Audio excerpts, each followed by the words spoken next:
III, the 2003 Nobel Laureate for Economics. Distinguished guests, ladies and gentlemen, please remain standing for the national anthem.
Distinguished guests, ladies and gentlemen, you may now take your seats.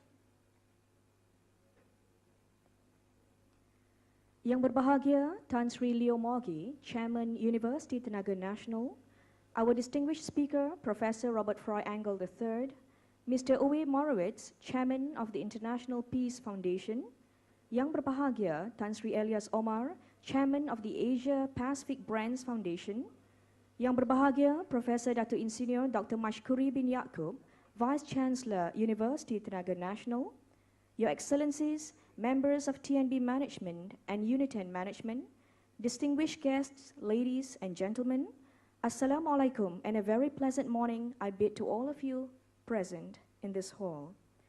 Welcome to the UNITEN Tun Mahathir Lecture Series, an annual event for intellectual discourse and deliberation on issues and global concerns.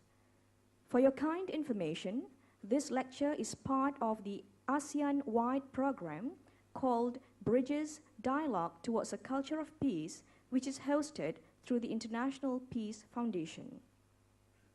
It is especially brought to you with a collaboration of the International Peace Foundation and Universiti Tenaga Nasional, Malaysia. Distinguished guests, ladies and gentlemen, before we proceed with the order of the day, I would like to call upon Ustaz Abdul Aziz bin Mat Isa from the Center for Islamic Studies and Civilizations, UNITEN, to recite the dua in order to obtain blessings from Allah the Almighty.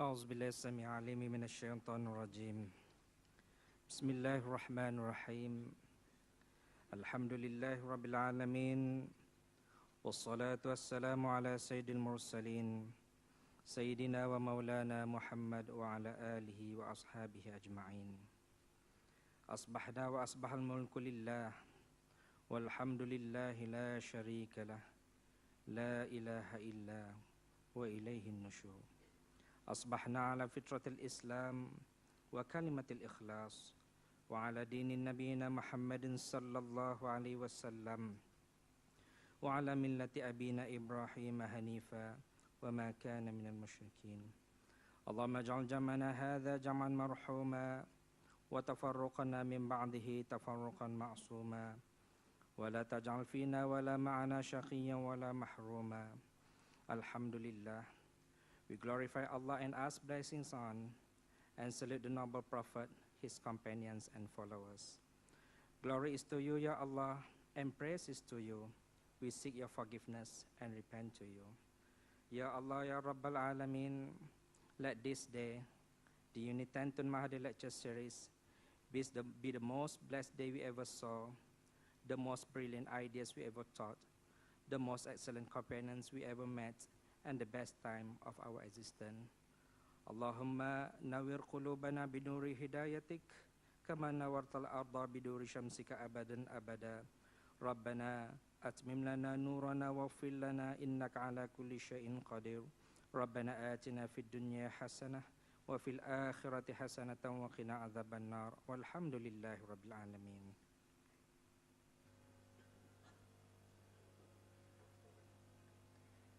Thank you, Ustaz Abdul Aziz.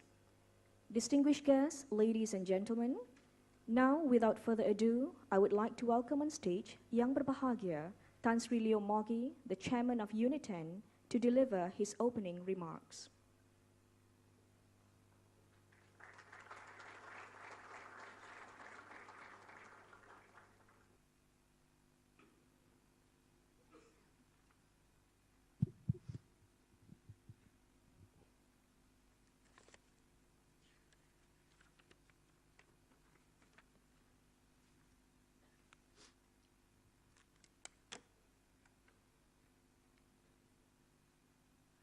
Saudari pengacara majelis,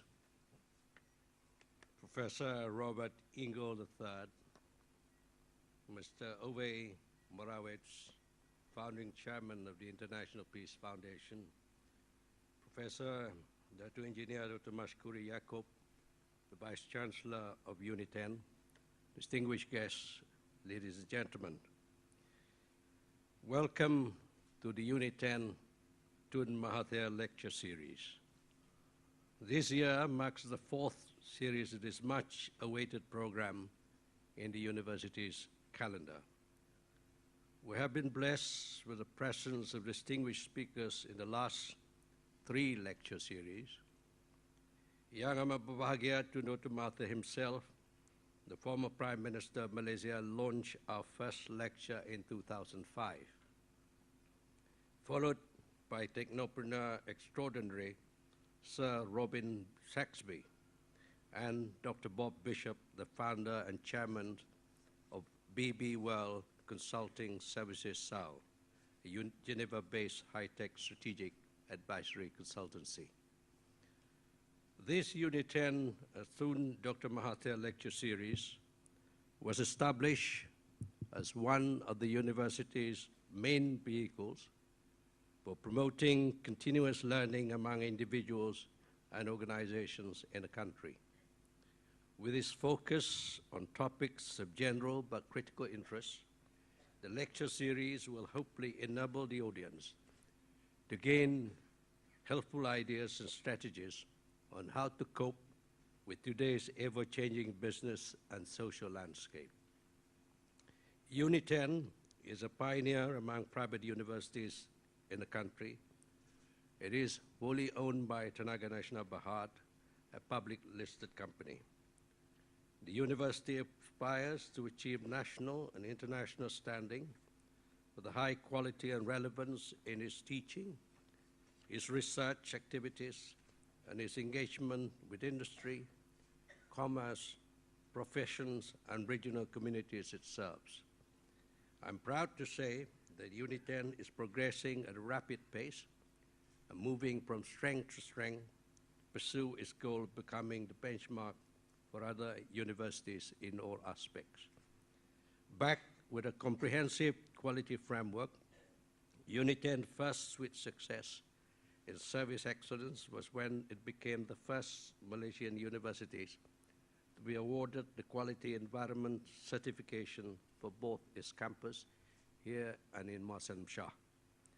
Just recently, the Malaysia Productivity Corporation also declared UNITEN owner of its 2008 Malaysian National Quality Environment Practices.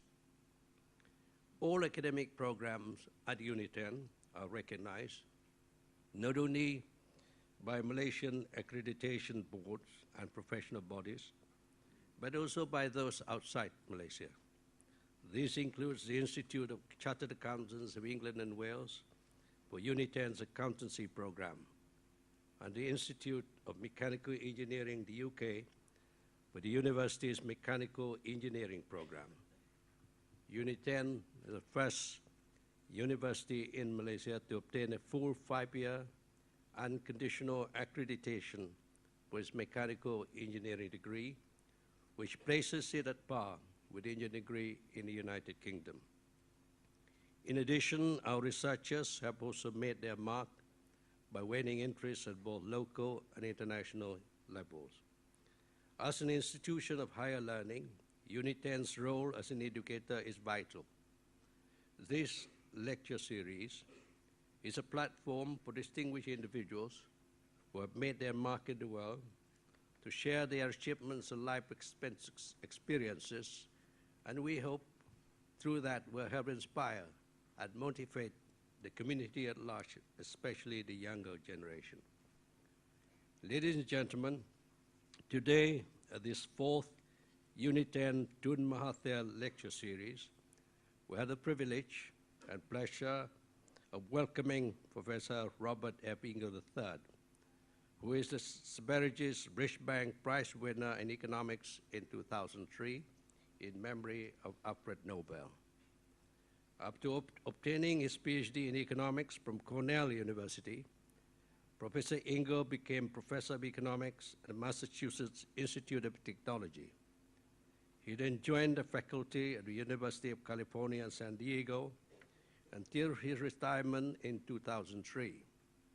Professor Engle currently holds the positions of Professor Emeritus and Research Professor at the University of California, San Diego.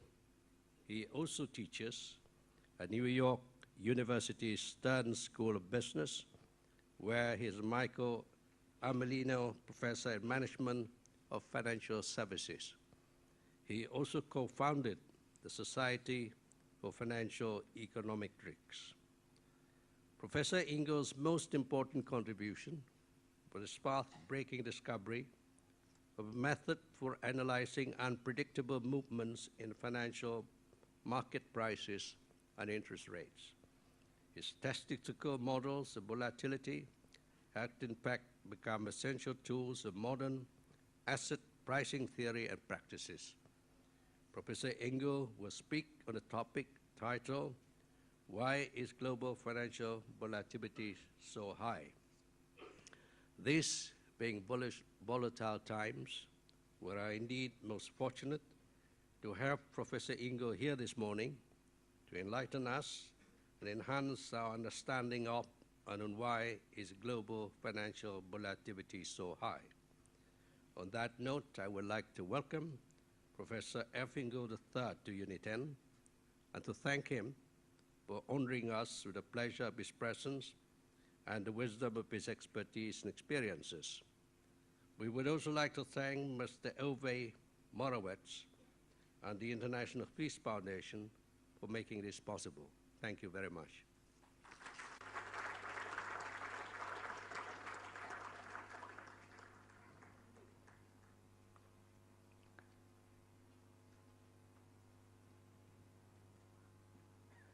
Thank you, Yang Berbahagia Tan Sri, for a very inspiring speech. Distinguished guests, ladies and gentlemen, next I'd like to call upon Mr. Uwe Morawetz, Chairman of the International Peace Foundation, to give an introduction to the second ASEAN event series, Bridges Dialogues Towards a Culture of Peace.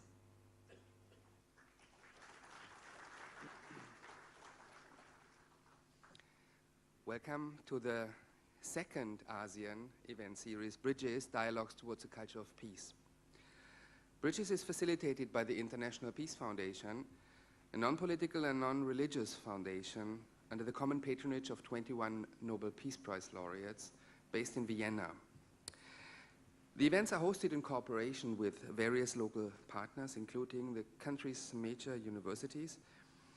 And having started in November 2008, Bridges is being continuously held now in Malaysia and Thailand until April 2009 involving the participation of Nobel laureates from all fields.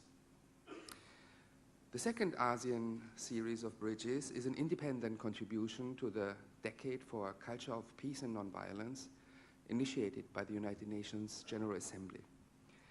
It follows the series of 300 bridges events, which the International Peace Foundation has already hosted in Thailand and the Philippines since 2003.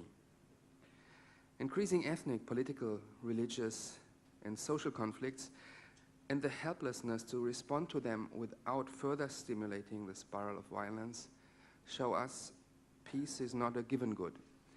It has to be constantly learned, experienced, and created anew. Peace is not a passive state. Peace is a process which needs time, attention, and the participation of all of us. And peace begins with education. The seeds of peace need to be planted in schools, in universities, in the new generation. This is why the International Peace Foundation cooperates with major schools and universities, as well as with UNESCO, in realizing this Bridges program.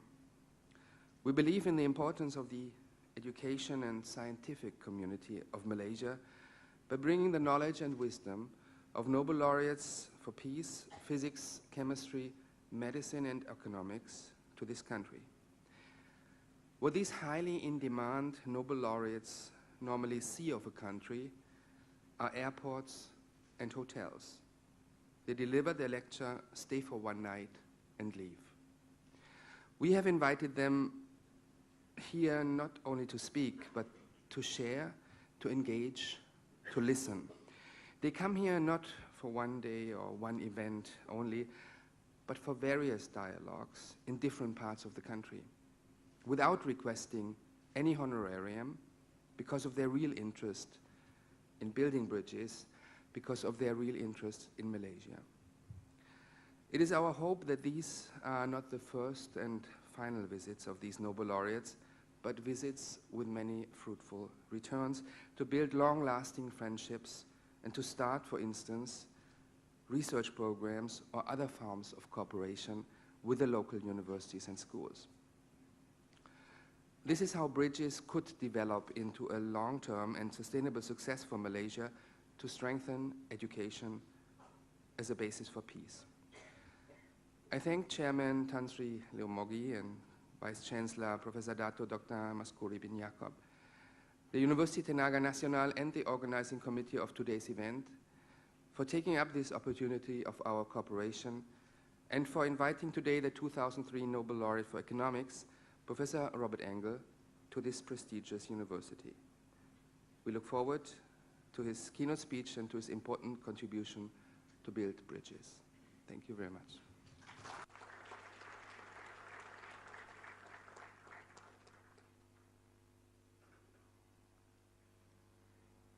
Thank you, Mr. Uwe Morawetz. Distinguished guests, ladies and gentlemen, as Yang Berbahagia Tan Sri has put it most elegantly, we shall now bring you the lecture on global volatility. Please put our hands together and welcome on stage our distinguished speaker, Professor Robert Froy Engle III, the 2003 Nobel Laureate of Economics from New York University.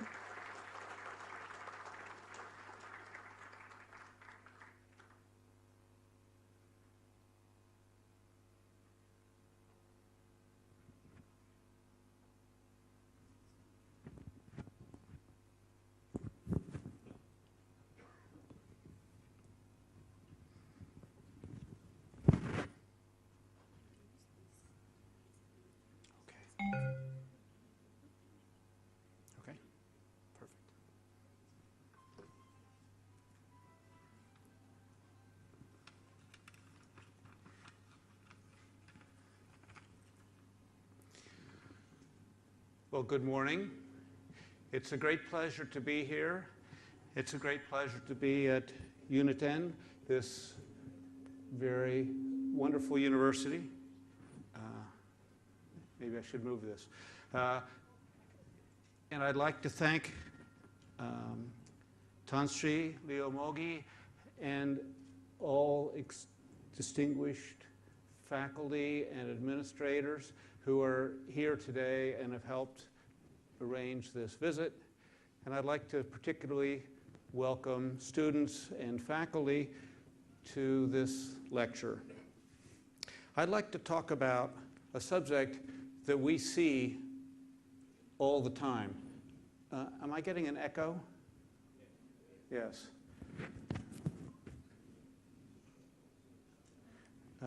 Perhaps if you turn down the volume just a touch, it would be better. How's that? Is it the same or better? Better.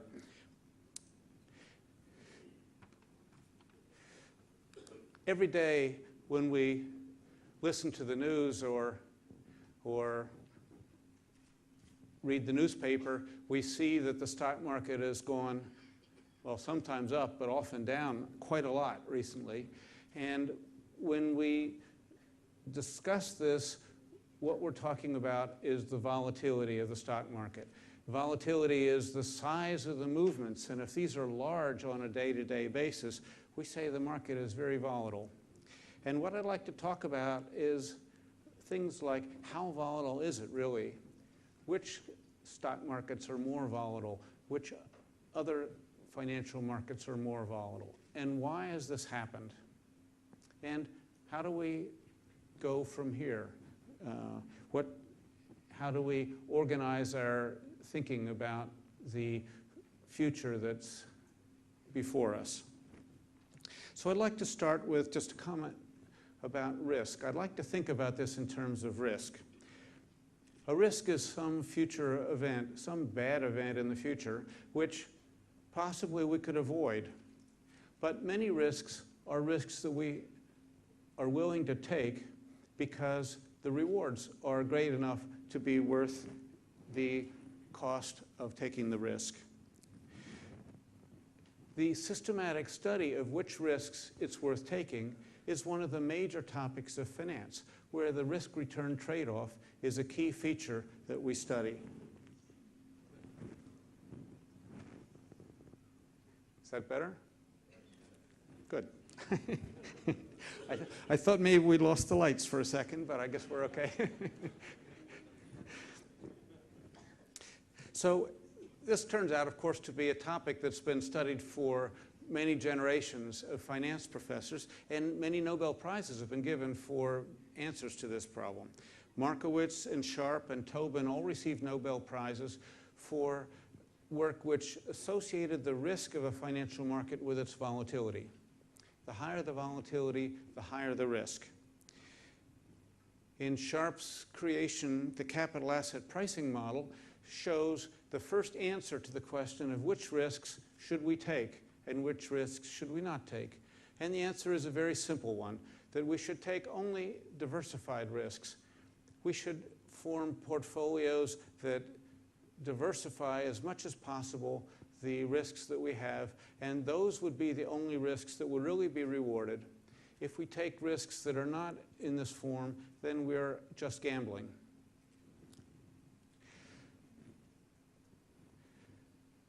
Another development along the same lines is the Black-Scholes options pricing formula. And Myron Scholes and Bob Merton received Nobel Prizes for this. And what the options pricing formula does is it tells you essentially what is the cost of insuring a financial portfolio. If you'd like to make sure it doesn't go down in value, what do you have to pay? That's another way of measuring risk. And what they developed were theories which said that the price of this insurance depends on the volatility of the asset that you're insuring. It's not a very surprising result, but it was a very instrumental development. The difficulty that practitioners faced when they started to use these models was that the variances were not given in a textbook, and when they tried to measure them, they were changing over time. So we have the difficult situation of how do you measure something that is continually changing, and so that you can apply these theories. In particular, for example, what is the volatility today? Or even more important, what's it likely to be in the future? Because if we carry out an investment today, we'd like to know how risky it's going to be over in the future. So we'd like to be able to forecast this volatility. How do we forecast something that we don't really observe? Well, that turns out to be the problem that the ARCH model is designed to solve. The ARCH model is the model that I created, which sometimes people want to know, where does the name come from? It stands for autoregressive conditional heteroscedasticity. And once you've heard that name once, you don't ever want to hear it again. So that's why we call it ARCH. And it relies on two fundamental features of the data. We call them volatility clustering and mean reversion. And what that says, very simply, is that when volatility is high, it's likely to stay high for some time, but then gradually decline back to more normal levels. And when it's low, it's likely to stay low for quite a while and then rise up to more normal levels. And the econometrics of this problem is to figure out what are the times, how long does it take for these things to happen? What is our estimate of this dynamic process so that we can use past data to forecast future volatilities? Well, this model is very simple, but it has opened the door to a great deal of financial econometrics research and earned me a front row seat in Stockholm 5 years ago. And it's actually 5 years ago on the 10th of December, so that's 2 days ago now. And they have just had the same award for this year's Nobel Laureates, and I empathize with them. I remember sitting there in the front row wondering what was in the future. What was this going to mean to me? What was it going to mean to the profession? I never imagined that I would be here in Kuala Lumpur speaking in UNITEN in 5 years, but things develop in very amazing ways as a result of this award. But in fact, the audience was not looking at me.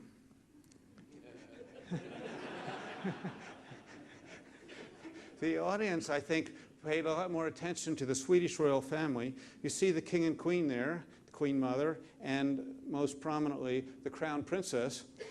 And I think my son was quite taken by her as well, although it turned out she has a boyfriend. And then the king presents the medal. It's in that little red box. And after it's all over, I receive congratulations from my wife. You see the medal in the foreground there, and Alfred Nobel in bronze in the background, making sure everything happens according to schedule. And it's really my wife.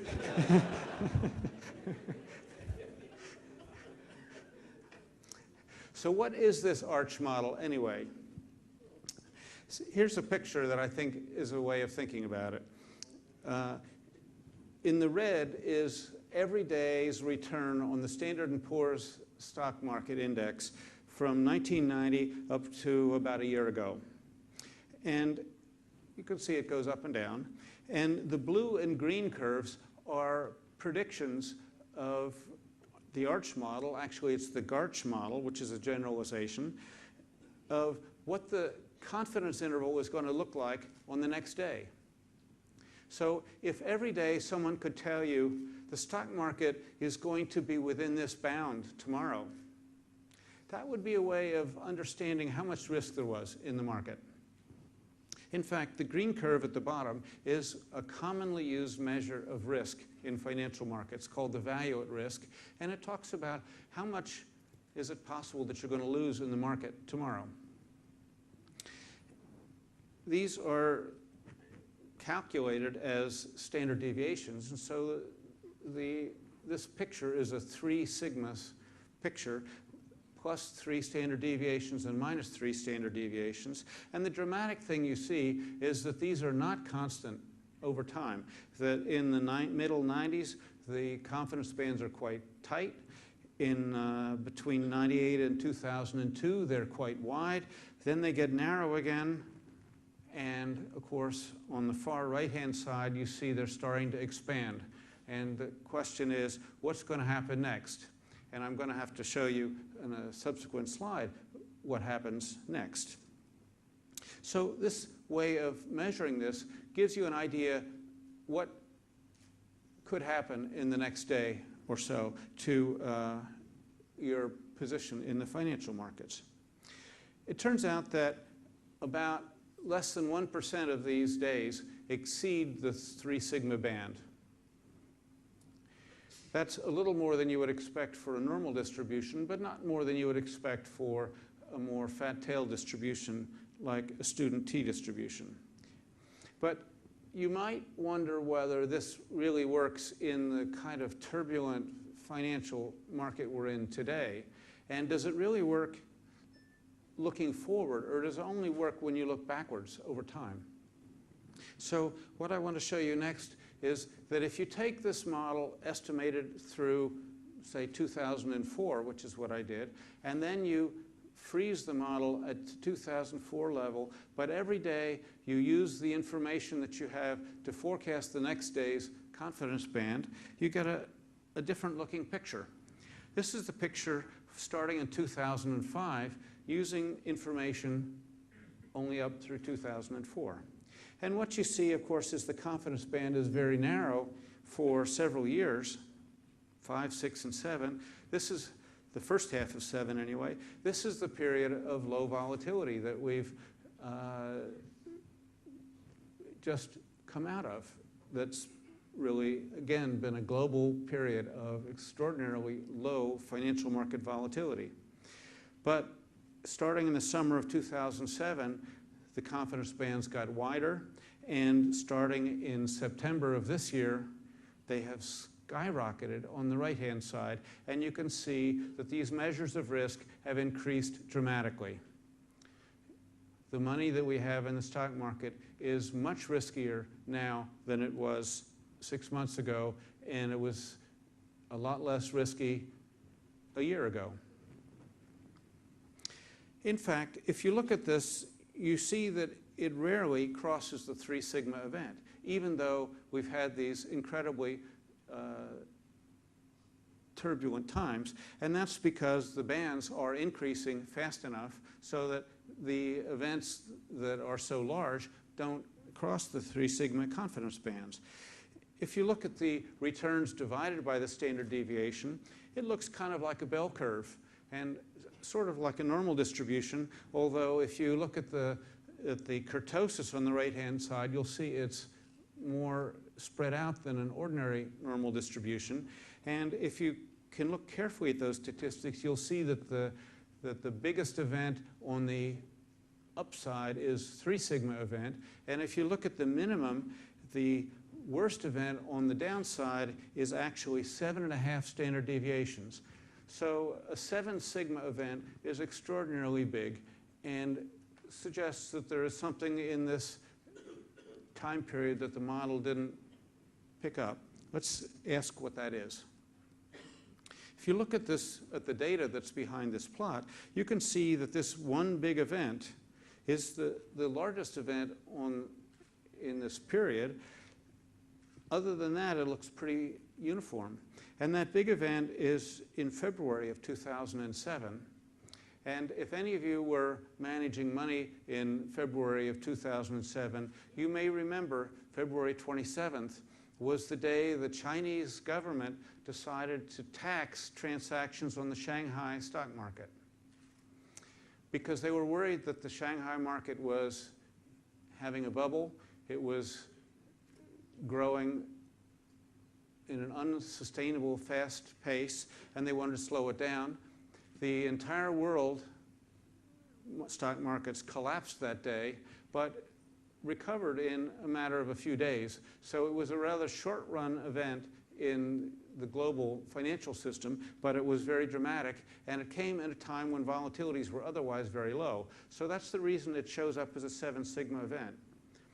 The big events of this fall, the Lehman bankruptcy, the bailout that did or didn't happen, interest rate cuts, those don't show up on this. Those, the model seemed to accommodate in stride. So why does this model actually provide such a good explanation for the risk that's being taken in financial markets? In order to answer that, we sort of have to answer the question, why is volatility high? But behind that is the question, what moves stock prices anyway? What makes them change?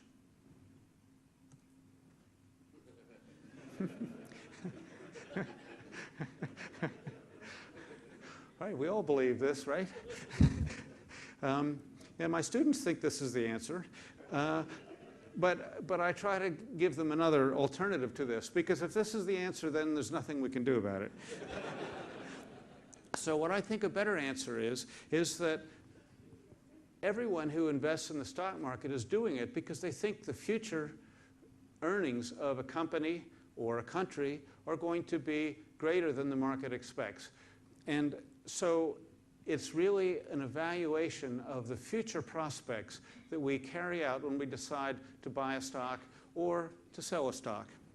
And so if this is the case, then volatility is the natural result of people getting new information about the prospects of individual companies or countries as a whole. Volatility, then we can see as an essential ingredient of the operation of financial markets. If there were no volatility in a financial market, it wouldn't be able to do its job. There wouldn't be up-and-coming companies that are going to make brilliant new products and become large companies.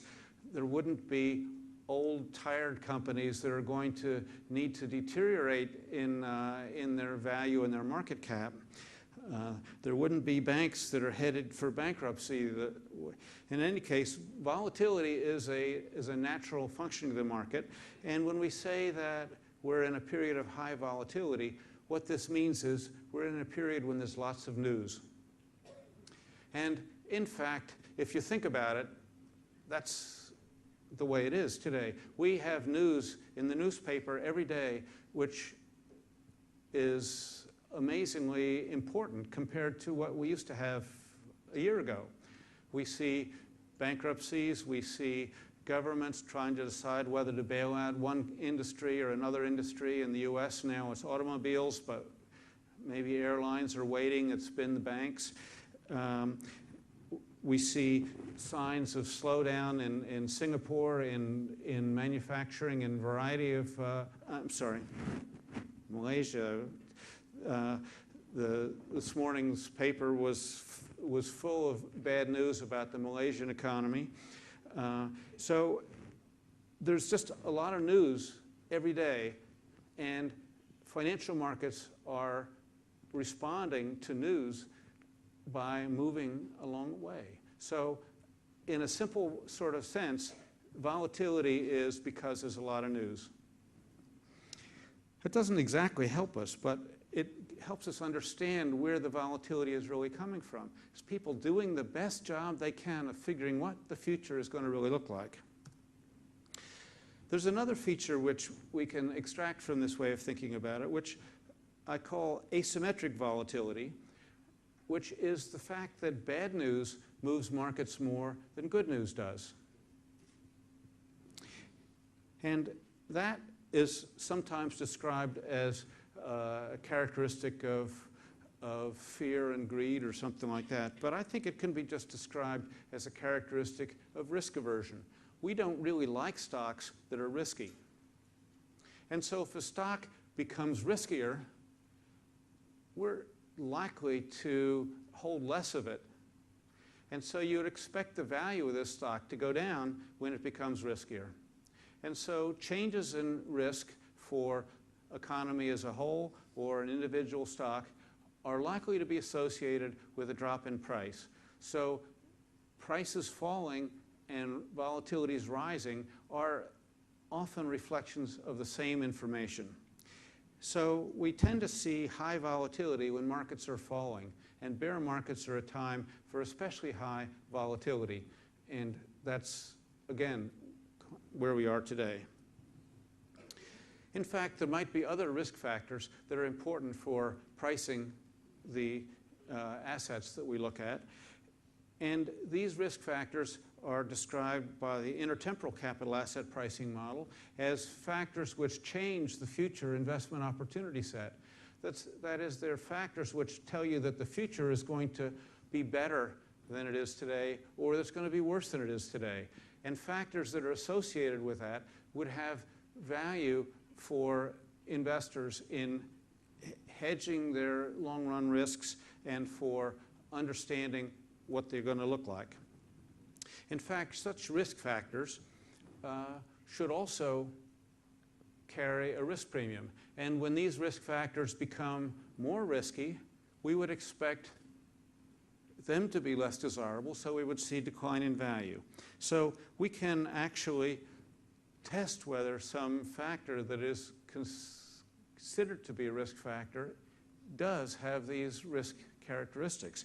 We can estimate an asymmetric model for these factors and see whether it's true for these as well, that negative news is associated with rises in volatility. So at the risk of putting you off, I'm going to show one slide, which is an empirical estimate of what's really a GARCH model. It's an asymmetric GARCH model. And in the first column, the volatility that we expected today. So if you look at that model and then do the same model for other hypothesized risk factors as so-called Fama-French factors, which are proposed by Jean Frama and Ken French in a whole series of papers. There's a size factor. This is for small cap stocks. There's a book-to-market factor, which is for value stocks that look like they're good value versus stocks that may have growth potential.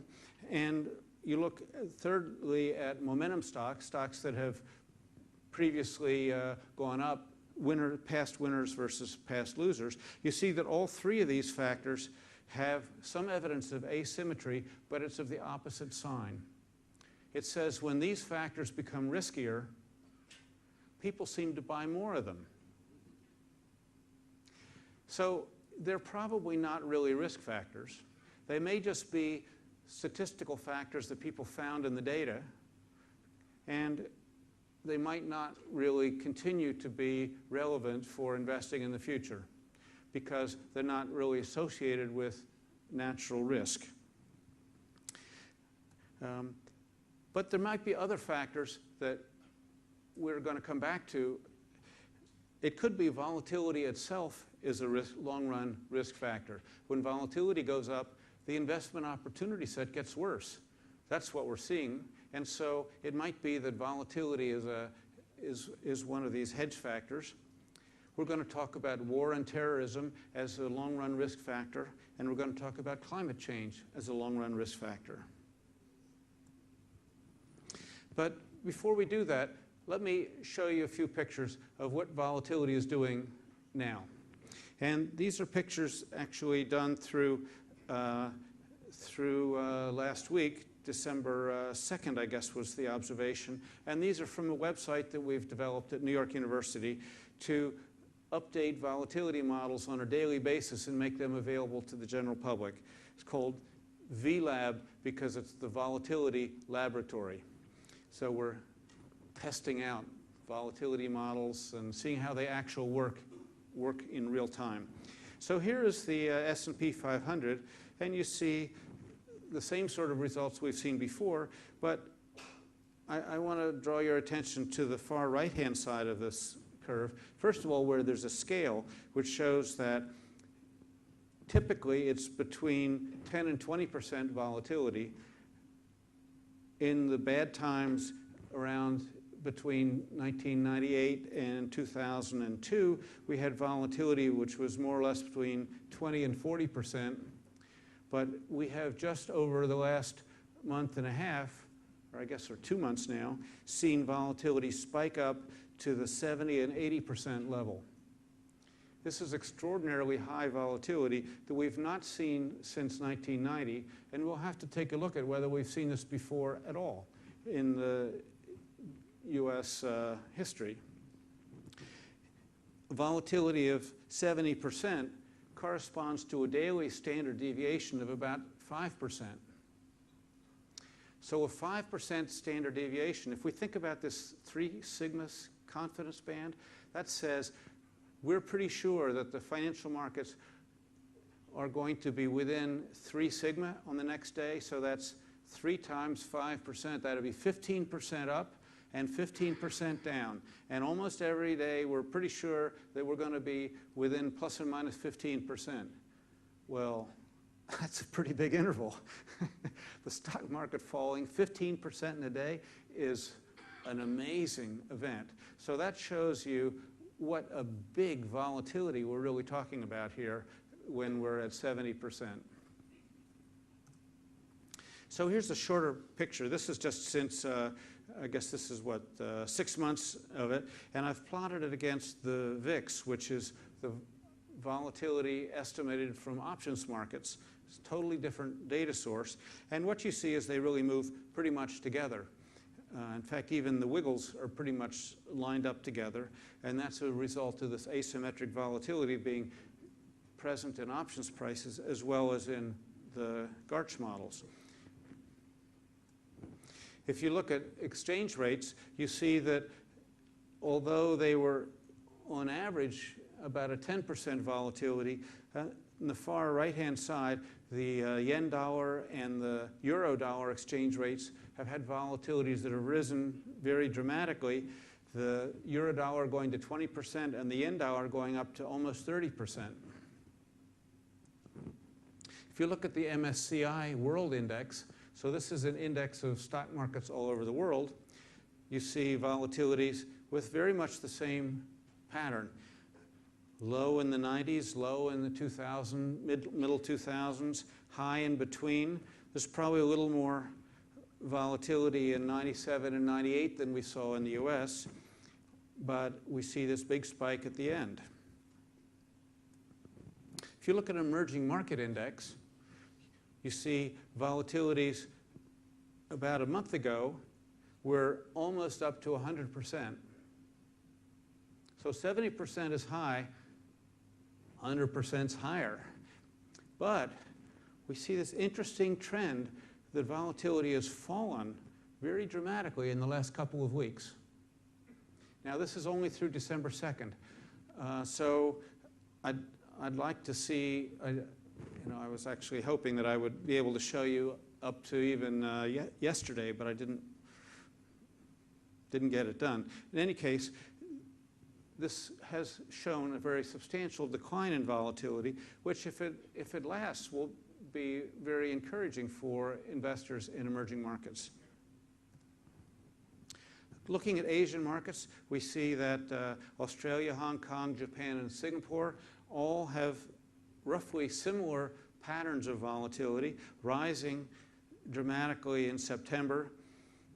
Hong Kong seems to cross the 110% level, whereas Japan only gets to maybe 90%. They all are showing some evidence of decline at the end. If you look at sectors in the US, you see in red the high-tech sector, which was the main affected sector in the internet bubble of 2000, and you see its high volatility on the left-hand side of the graph. In the middle, you see the energy sector, which moved dramatically as oil prices shot up to $147 a barrel, and of course now dropped back down again. And on the right, you see in blue, the highest volatility is in the financial sector, where it hit 130% recently, as the banks have come under incredible selling pressure, and the government has had to decide whether and which banks to support and whether to let them fail or be purchased. And finally, you can look at correlations between these sectors. And the red curve on here is the average correlation across all pairs of sectors in the US. But then there's some specific ones shown on there. The black and the yellow are the correlations between energy and technology and energy and financials. And what you might be able to see is that these were actually negative in the last summer. They seem to move in opposite directions. Some people think that may be associated with long-short hedge fund strategies that were often short financials and long commodities and energy. But at least they were moving in opposite directions. Some sectors were doing well when others were doing badly. But starting in September, these correlations rose, and now when we get to the end of the sample period, they're all together. So the different sectors of the US economy, which had some strengths and some weaknesses, exports were doing well, housing was doing terribly, energy was doing well, financials were doing terribly, but now we're all doing the same. And it's down, unfortunately. And I haven't done this for countries, but I suspect we might see something similar in countries, that the financial markets in different countries have been very differently impacted by this financial crisis over the last year, but at this point in time, we're all in it together, I'm afraid. So, in summary, for most assets, volatility is now dramatically above the levels we've seen since 1990. What are the causes for this? There are two causes I'd like to propose here, one of which I'll talk about a little bit. That is macroeconomic uncertainty. The second one we could talk about in questions, if you'd like, which are the credit problems, particularly associated with securitized debt, subprime crisis, CDOs, over-the-counter trading, bankers who take too much risk, and that sort of thing. So those have actually contributed a lot to volatility, particularly in the financial sector, and now I think in the macro economy as a whole. But I think it's more useful to think about the macroeconomic determinants. So let me show you very briefly a study that Gonzalo Rangel and I did, published a year ago. I guess it's this year, actually, which was designed to try to figure out what are the macroeconomic events that are associated with financial market volatility.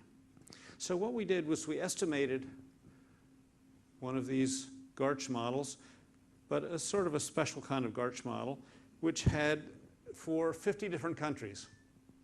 And we looked at where these volatilities were high, which countries had high volatility and which countries had low volatility, and which time periods had high volatility and which time periods had low volatility, and what was going on in the countries at that time, to try to figure out, can we associate some characteristics with high volatility?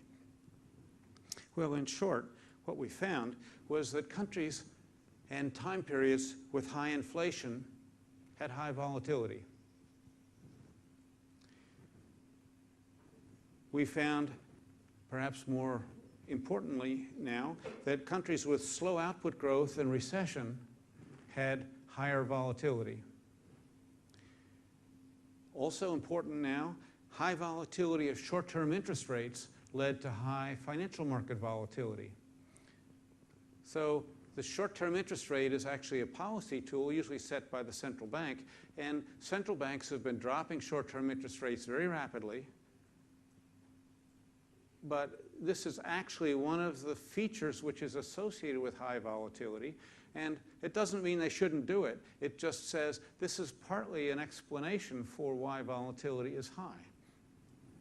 Similarly, if output growth is very uncertain and volatile itself, or inflation is uncertain and volatile, we see higher volatility. It's also true that the less developed financial markets are likely to be more volatile, everything else being equal. Although the difference between emerging markets and developed markets in terms of volatility is largely explained by these macroeconomic effects that I've just described. So, were we ready for this?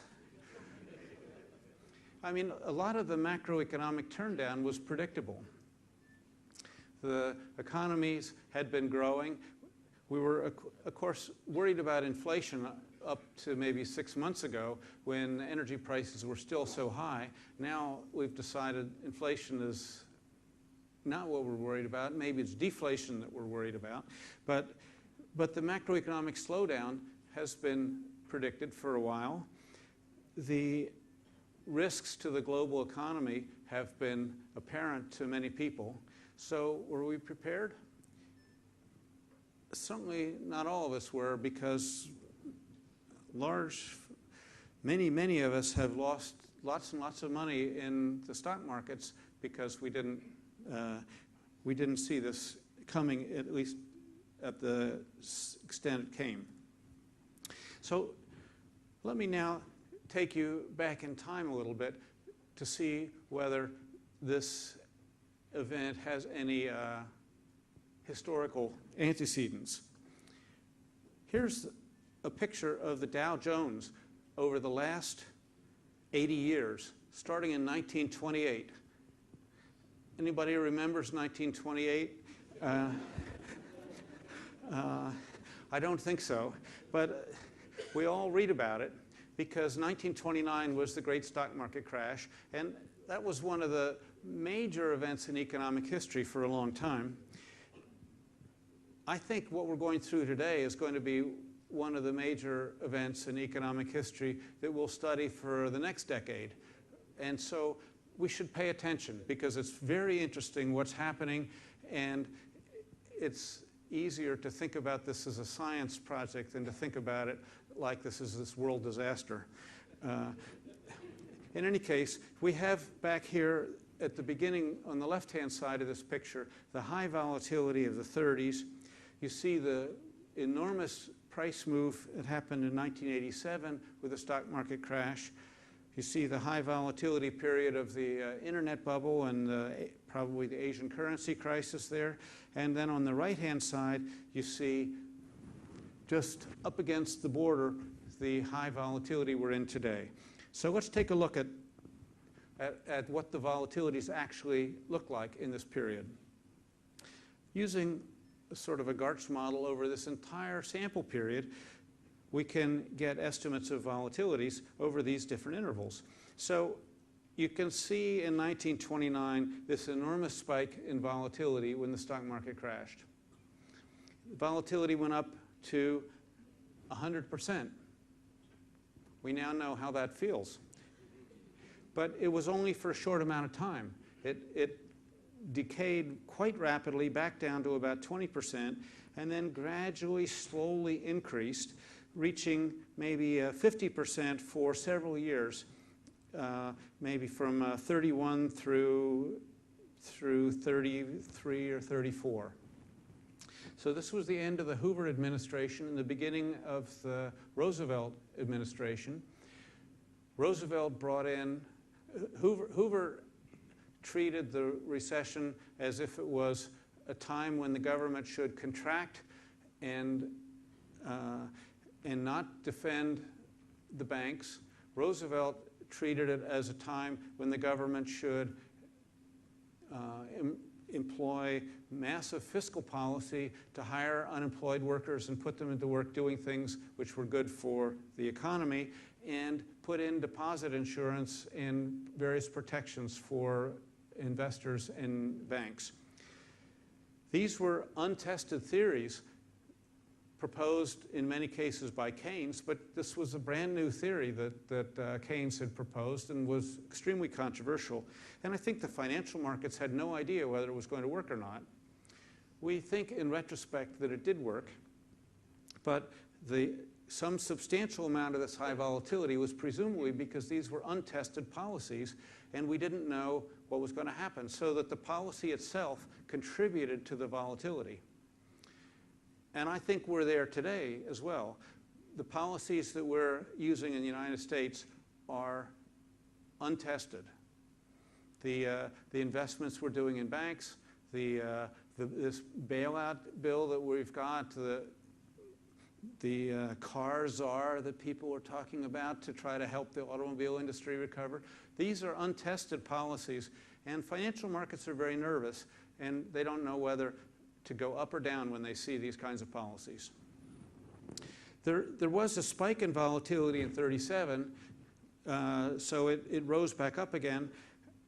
I assume that's probably due to the war in Europe having started and the U.S. being nervous about it, but I'm not exactly sure. I was also told that's when Roosevelt tried to reform the Supreme Court, so to get more of his policies through. What happened in 1987? Volatility spiked up to 140, but it didn't last any time at all. In fact, this event is so short-lived, it had no macroeconomic implications, and it's often attributed to portfolio insurance, which allowed investors to think that they had protection for their portfolios when, in fact, it was really not there, so that maybe people took more risk than they expected to take, and as a consequence, when it was time to sell, everybody tried to sell at the same time, and the market fell dramatically. So what can we expect now? Where are we in 1998 to 2008? I'm not sure whether any of you have been to New York, but in front of the Merrill Lynch building, there is a giant bronze bull on its feet. But of course, Merrill Lynch is not. Merrill Lynch has been basically purchased by Bank of America, and it's not clear whether the bull is dead or not. But that's a pessimistic view. Possibly a little more optimistic is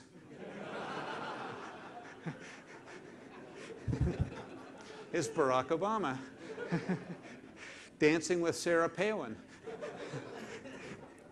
We're not sure whether we'll be dancing in the near future, but anyway, what do we see when we look at the data? Well, we've already seen this picture, and what we don't know is what's on the right-hand side. We don't know how much of this volatility is due to the markets adjusting to the new lower expectations for the global economy, how much of it is a result of these innovative public policies, the short-term interest rate fluctuations, which the government, I think, has probably rightly done. What's going to happen next? That's the question that we'd all like to know. You know, if you take these models seriously, they would say it's probably going to last for a while. The GARCH forecasts would show a gradual mean reversion, but that would tell you that the mean reversion is going to last. It's going to take probably a year or two before it comes down. I'd prefer to think about it in terms of the macroeconomy, and the study of Gonzalo and I did, where it's really the recovery of the macroeconomy that we're waiting for. When macroeconomic uncertainty is resolved as to what the economy is really going to do, then the financial markets will not be so volatile. And the question is, how long is it going to take us to know whether the macroeconomy is stabilized? I think it's going to take a while. We don't know how bad this is going to be. Financial markets have a forecast. If there is more bad news, then the financial markets are going to have to fall. If there is some good news, then financial markets will go back up. And as long as this news is churning, then maybe there will just be volatility without a direction. But if there is substantially more bad news than people are actually expecting, then they can fall some more. How about the Kuala Lumpur stock market?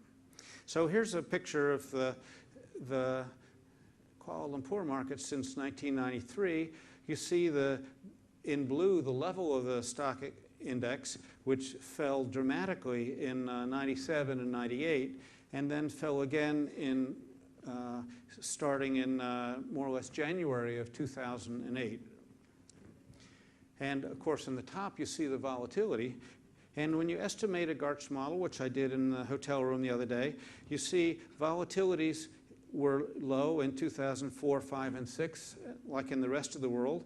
We had a spike in early 2007, which I think is the same event. And then in the first quarter of 2008, there is the biggest spike on this graph, which I believe is the election and the uncertainty that the financial markets felt about what the future was going to hold, both probably before and after the election. But you don't see this big spike on the right-hand side that you do for most of the other assets I've looked at. And so possibly that's because the market fell a lot in March of 2008, so it didn't have so much really to go this time. Or perhaps it's because Malaysia is a little more insulated from some of these crises. Hopefully that's the case. So in any case, I just thought you might like to see what that looks like. If you look at the whole picture together, you see this recent episode is dwarfed by the 97, 98 crisis, where volatilities briefly exceeded 200%. So that's a big number, as we now know. So I've analyzed, I'm supposed to be done. I've analyzed in some substantial detail what the volatility looks like in different parts of the world recently. And when we look at these volatilities, what we're talking about is really short-run risk. We're talking about what kind of risks we're likely to have in the near future, but it doesn't tell us really very much about what's likely to happen in the long run. And it's important to look at long-run risks as well. And I want to just tell you quickly about two long-run risks that I'm worried about. The first is the risk of war and terrorism. And the reason I think we should worry about this is because as the global economy is deteriorating, and as income differentials between rich and poor countries seem to be increased, and fundamentalism in many parts of the world is increasing, I think the risks of war and terrorism will really increase. And what is the effect of this on financial markets?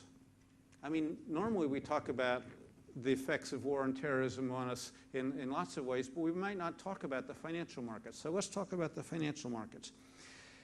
What happens is if there is a bigger risk, investors are likely not to invest as much. The bigger the risk in the long run makes it a less attractive asset. So the equilibrium price is lower. So if the long run risk of war and terrorism reduces the value of the stock market, then that is going to increase the cost of doing business. It increases the cost of raising capital. It reduces the income of entrepreneurs, and it costs us jobs. So these are current costs of this sort of long-run risk. What can we do? Well, it sounds simple, but in fact it's not. How do we promote peace? I mean, there are many things that can be done to promote peace. We can approach it through politics, science, medicine, culture, education, and law. We can approach it through the very important work that the International Peace Foundation is doing, such as bringing lectures to talk about peace and the ways to peace. We can talk about it in our educational institutions. There are many, many solutions, and I don't want to talk about what I think is going to be the best or the worst of these. I'd like to mention a couple of economic proposals that I think are important. I think trade between countries is an important way that they become interdependent and therefore are less likely to be willing to go to war. Capital flows, economic interdependencies in general are ways of avoiding the risks of war. I think fighting poverty is a way of avoiding the pressures for terrorism.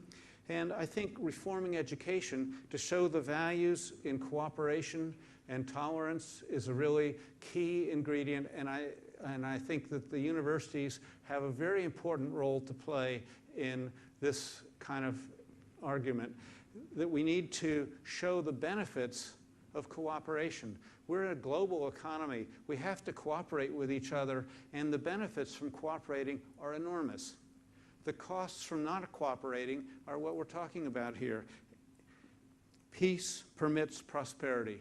Without peace, we can't have prosperity. We can't do our business.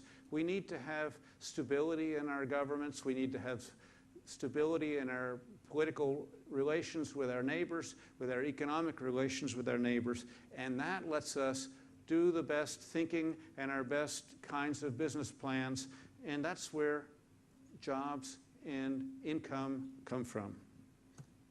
So if we can reduce the future risk of war, we will have benefits today by improving business and stock market valuations and creating jobs.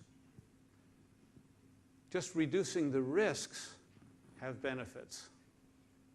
We don't have to eliminate war, we just have to reduce the risk of war. We just have to reduce the risk of terrorism, and that will have a benefit. This is not an impossible task. This is just something that we should do. Well, I think you can tell a similar story about the environment. If the environment gets worse in the future, we're going to end up having to spend lots of money to fix the environment. We're going to find our businesses are spending money to fix their physical plant and adjust their products and so forth to a new, warmer or more turbulent global environment. And consequently, this is also a long-run risk which impinges upon us today.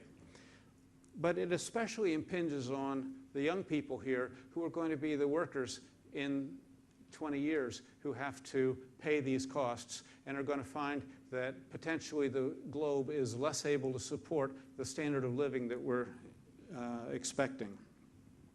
In the US, we're also worried about unfunded public pensions. And so what most economists think the easiest solution to the climate environment is to put a tax, a comprehensive tax on carbon emissions.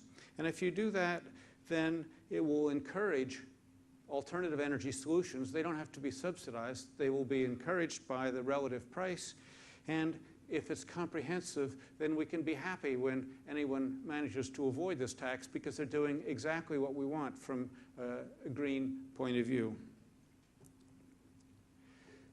High oil prices encourage us to economize, and we can see this very dramatically in the US over the last couple of years when we had such high gasoline prices. We saw a very substantial change in the behavior of Americans. Politicians, however, think this is impossible, but I think that's because they don't pay attention. They only pay attention to the costs of a tax. They don't pay attention to the benefits of a tax. And if you think about the revenue that comes from this tax, the question is, what do you do with this revenue? That's the good news. The tax might be the bad news, but the revenue is the good news. So suppose you take all this tax money, which would be a lot of money, and you divide it by the number of residents, and you send everybody a check. this might look like a pretty good idea then, because you're going to be taxing everybody based on how much energy they use, but you're going to pay back this large amount of money to individuals. And so they could take this check and use it to buy fuel-efficient cars, move closer to their job, get a bicycle, whatever is necessary, so then they don't actually have to pay the tax either. They just get the benefit. Eventually, of course, we won't be in a recession, so it would make sense to use this for other purposes, and I would propose putting it into a sovereign fund the way some of the forward-looking oil countries have done to fund future social needs, such as the retirement need in the US. In this case, we're taxing a bad rather than a good. We're taxing emissions rather than labor income, and that's a good outcome.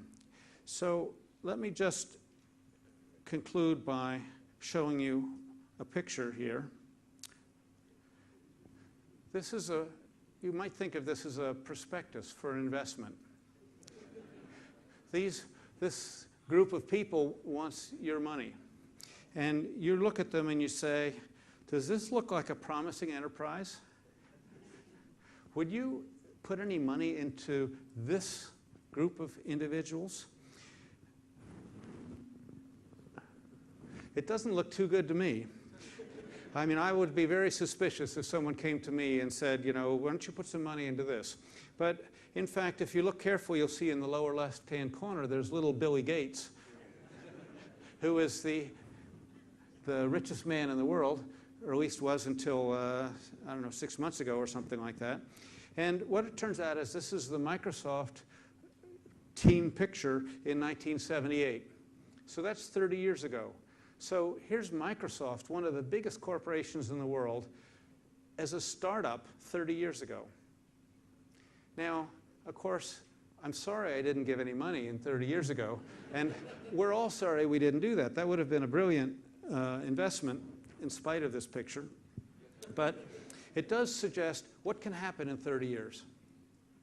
30 years can go by amazingly fast, and if we can start on some of these peace initiatives or some of these climate initiatives, in 30 years we would have accomplished a great deal, and I think we would be able to look back on it and say, you know, that was a really wise investment we did 30 years ago, and it would have yielded benefits all the way along, and we would have basically made a very big improvement in the world we live in. So that's kind of my conclusion.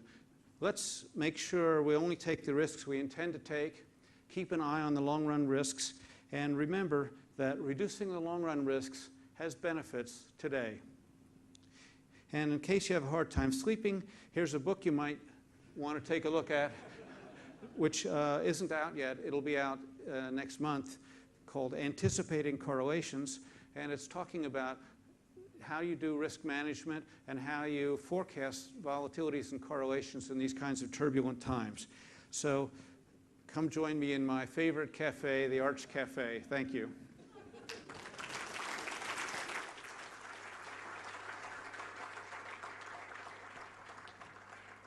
Thank you, Professor Engle, for such an enlightening and mind-blowing lecture. We'd appreciate it if you could remain on stage to answer a few questions from our members of the audience. Thank you. Distinguished guests, ladies and gentlemen, we shall now proceed with the question and answer session. We seek your cooperation to use the microphone in order to enhance clarity and audibility. Also, please mention your name and institution. I shall now invite the first question from the audience. Hello, my name is Liang Eng from University Malaya. I think this is a philosophical or maybe even a practical question, which I have asked several Nobel Laureates in the past. Do you believe that in your lifetime or maybe in our lifetime, science will progress to a sufficient level to achieve technologies which enable us to become immortal or live much longer than we are? And if so, would you spend your money and time towards that so that you can live much longer than you have all the time you have to pursue other interests? You know, I get asked a lot of questions about my forecast of the future, but I've never been asked that one before. You know, I don't know. We're obviously making progress on understanding what makes people live longer. I don't think we're going to find the magic elixir that makes us live forever, and I don't know whether that would be good, would it? But in any case, I don't have a special answer for that. I'd like to know the answer. How about another question?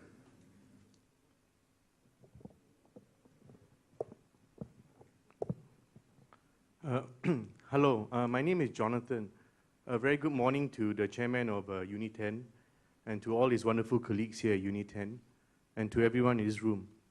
Good morning to Mr. Uwe Morawetz and also to you, Professor Robert Fry Engle III. Welcome to Malaysia. Professor Engle, I read your autobiography. My dad used to wake me up in the morning to go on an adventure with him, just like yours. In the last few years, he has asked me to go forth, experience my own adventures. Adventures without him are lonely and grey at times. Anyways, I have 4 questions for you, Professor Engle. Could we narrow that down just a little bit? I know today's topic is on finance. However, the heading is Bridges, Dialogues Towards a Culture of Peace. I hope my questions about peace will be okay for your specialty, or maybe it could be directed towards Mr. Morawetz as well. Question 1. Does economic stability within the world or in a country have a direct effect on peace within the country or between countries?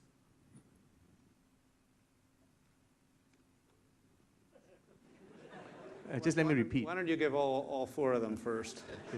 Just let me repeat.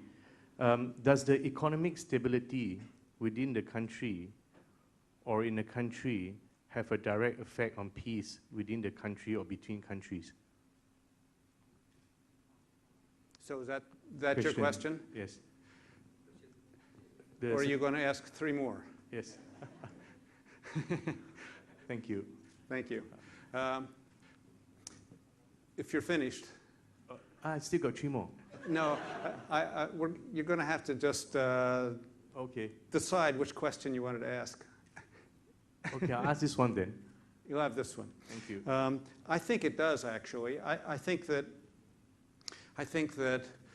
dissension and debate and disagreements are an important part of figuring out what the right course is for a country. But I think ultimately stability is a key determinant for prosperity within the country, and I think will make it much easier for this country to have peaceful relations with its trading partners. So I do think that, I don't think this is a justification for reducing debate, but I think it's a justification for debating as seriously as you can, and when there's a consensus, you go with that consensus, you let it happen, and you move on to the next challenge. We're in a world where we don't have a lot of room to make mistakes because the economies of the world are pretty perilous right now, and it's very important that we have a global, unified point of view on this, that we